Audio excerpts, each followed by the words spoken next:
really interesting how we don't think of layups as shooting, but that's exactly what it is because they show up on the stat sheet as shots attempted. And as a coach of youth sports, I know that we miss a lot of these. Sometimes contested, sometimes not. But the only way you can get better at anything is to practice. And so that's what this is all about. We start off doing one dribble drive layups from the top of the key. And notice here, I'm driving to my left here, and notice how I keep it way away from the defense before I finish. I call that private property. Here you see me on the right side doing the same thing. After that first dribble, keeping it outside my shoulder, away from the defender, outside my shoulder, outside my hip, and then finishing. Now this layup is a scoop shot. Notice my hand is underneath the ball, and I'm finishing as the ball rolls off my fingers. Steph Curry does this quite a bit. He's very, very good at it. So it's a great shot for little guys to finish over big guys. So hand underneath the ball, finishing off the glass is how I start. And for this drill, you'll notice pretty much in every drive, I always step with my right foot first. I'm a right-handed player, so I'm focusing on that footwork. Right foot first, stepping and making sure that I got my timing of my footwork so that I'm always jumping off my inside foot.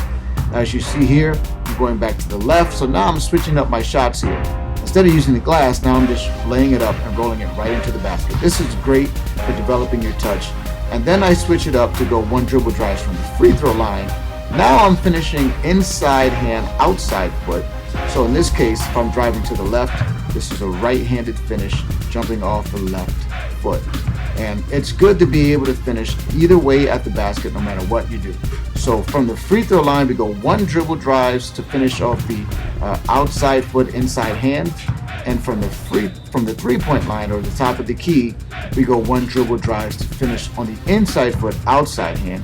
Because when you do that, you get an extra step. And I noticed that young players sometimes have real difficulty timing the footwork. So notice only one dribble from the free throw line, and then I'm immediately jumping off that inside foot, finishing with the outside foot, finishing with the inside hand.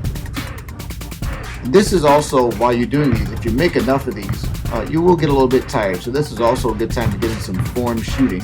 I stand here about 8 to 10 feet from the basket, and the objective here is to make these all net, no rim. If it touches the rim, it doesn't count. Then I actually move in. This shot right here is actually more difficult than the one I just took, even though it's closer, because it really requires a lot of control and arc, and the ball essentially has to go straight up and come straight back down. Once again, if it hits the rim, it doesn't count. We're looking for all swishes, all nets. So this is a great way to start off with finishing moves. We go outside hand, inside foot, inside hand, outside foot, and then we move to reverse layups. Now these I start from the block, just above the block, and right here what I'm focusing on once again is footwork. I'm always, in this particular case, I'm using my outside foot, which is my left foot, as my pivot. I'm stepping with my right foot. And just one dribble to get to the other side of the basket, really extending to finish on the other side. And if you do this correctly, if you have the athleticism, you should really be jumping from one side of the rim to the other.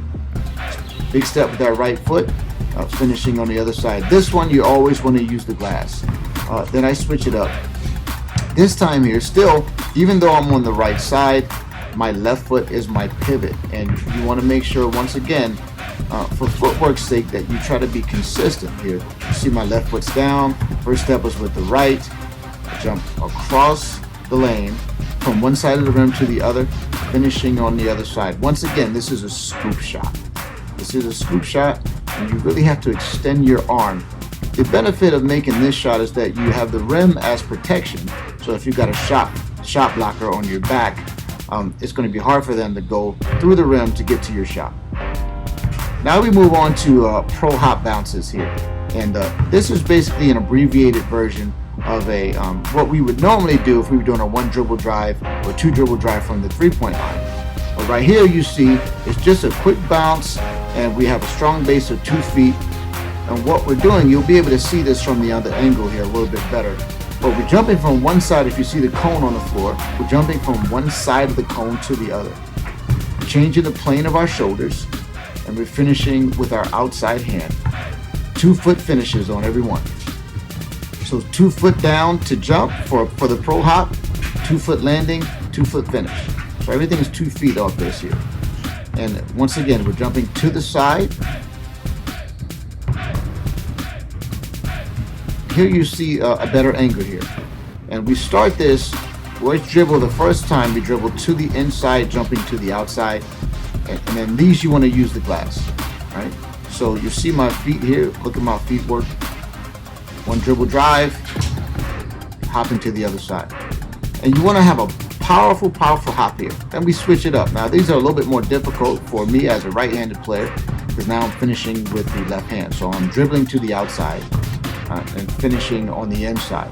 And you want to make sure you switch hands with this because you want to have your shoulder as protection against defense. You see I missed that one. It's a little more difficult shot. These shots are about 8 to 10 feet. You want them to be really close and you want to have 2 feet in the lane.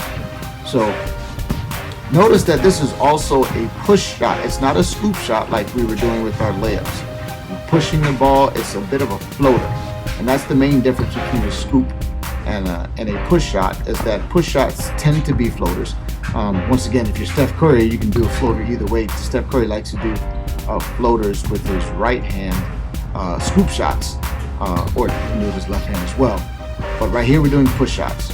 So you just want to make sure you get both angles. Here again, once again, I'm on the right side, outside dribble, hopping to the inside, using the shoulder as protection. Then we're facing up for a little floater. So these are a great assortment of finishing moves. If you have difficulty finishing around the basket, you need to mix up your finishes. You need to be able to finish off of 1 foot, off of 2 feet, and you need to understand that generally when you're in traffic, unless you're a really good leaper and you can extend over the top of your defender, 2 foot finishes generally give you a stronger base and allow you to absorb contact better than 1 foot finishes. And I noticed that a lot of young players always want to finish off of 1 foot, and those are more difficult shots to make. Till next time, friends, let's get in the gym. Let's keep getting better.